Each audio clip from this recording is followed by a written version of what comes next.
I'm currently working on a series of sculptures. I call it Physical Digitalism. I just wanted to talk about it a bit and show it. This piece is a bit more simple. I haven't yet added the wires. This one's here, slightly getting more complex. This one has TPU keystone, so it's a bit more easy to get the wires in there.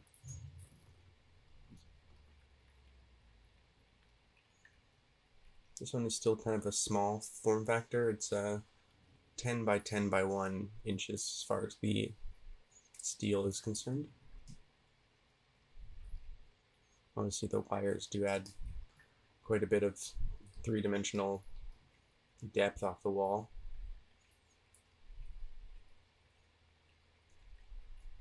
This one I was looking to be maybe a bit more expressive and painterly. This one also does feature some inserts that are not keystones.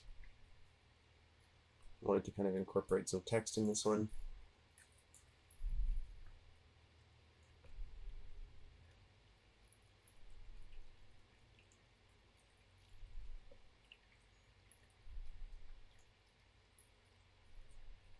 Just thinking about kind of explosive humor or corrosive humor. And this one here is the first one that's going to be larger size. It's 20 by 20 by 2.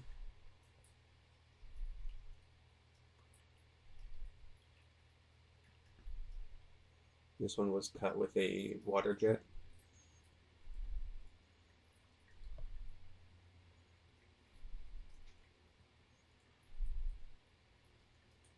You're seeing all these works in their origin forms. However, the intention is for them to be able to modularly interconnect with one another and kind of change different formats and variants depending on the space in which it's being showcased.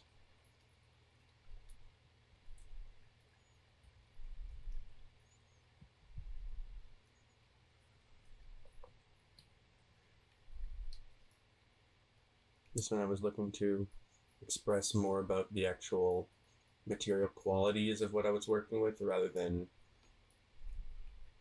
some other form of design.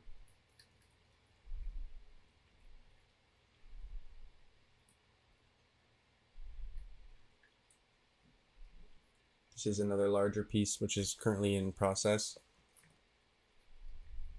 It's quite painfully, as you can tell.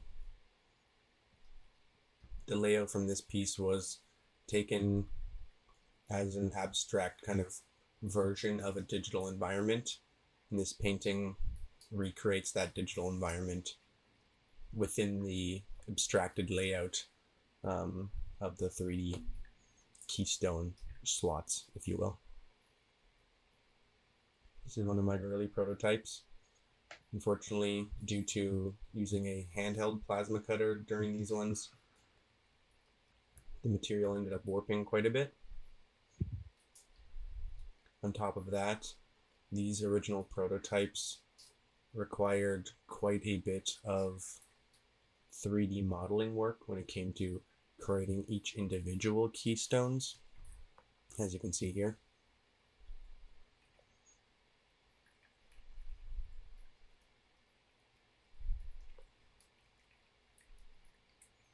This piece was presented as a part of a critique, an academic critique, and when I did so, it was wired up. Currently though, as it is a prototype and there's no intention for me to actually show this specific piece, the wires have been repurposed and utilized in other works. So each one of these plasma cutted holes needed to be 3D printed. As you can see, the back of the artwork was quite a puzzle to put it back together, and it's definitely very, very time consuming.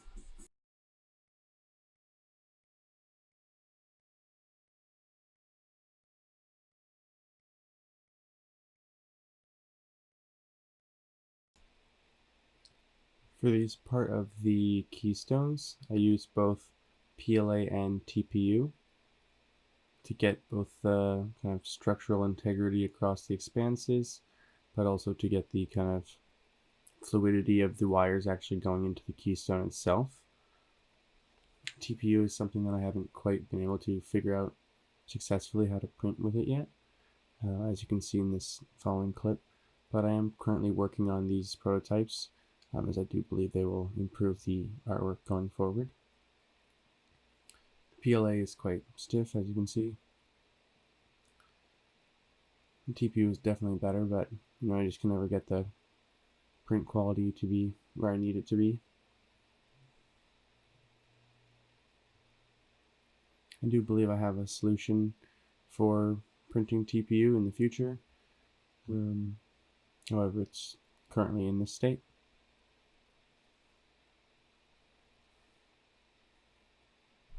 These pieces are designed from the same file that's supplied to the Waterjet manufacturer. So it tends to be kind of minimal tolerances. And as you can see, sometimes there's basically no tolerance. So there's sometimes a little bit of filing that needs to be done on my end when it comes to the metal.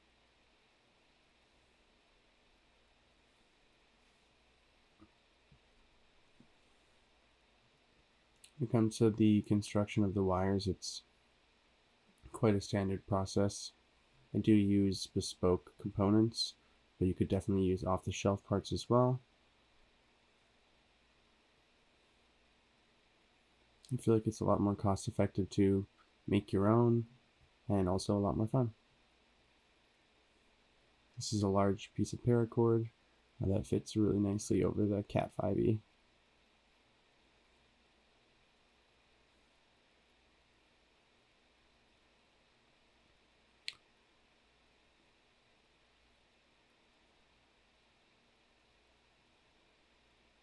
These sculptures only allude to function, so the wires do not need to be properly terminated.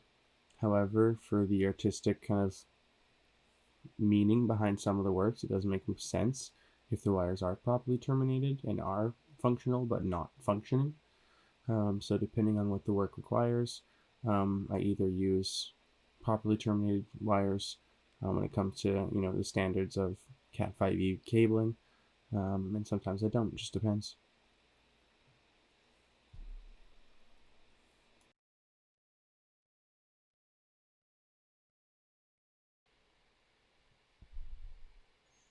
For all the pieces, I modeled them with Fusion 360, something that I am self-taught.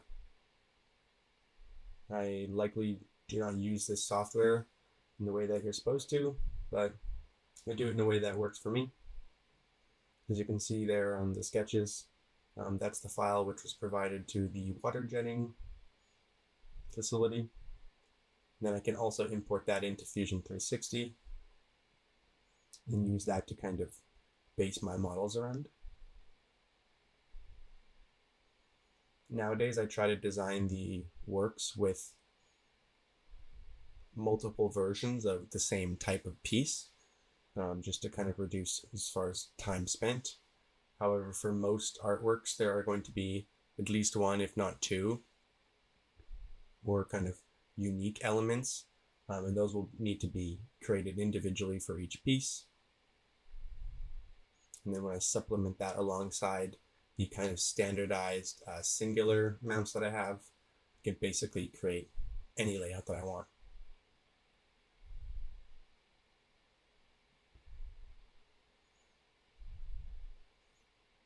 It's really just a simple cutting process. As you can see, my file is quite messy, but it works.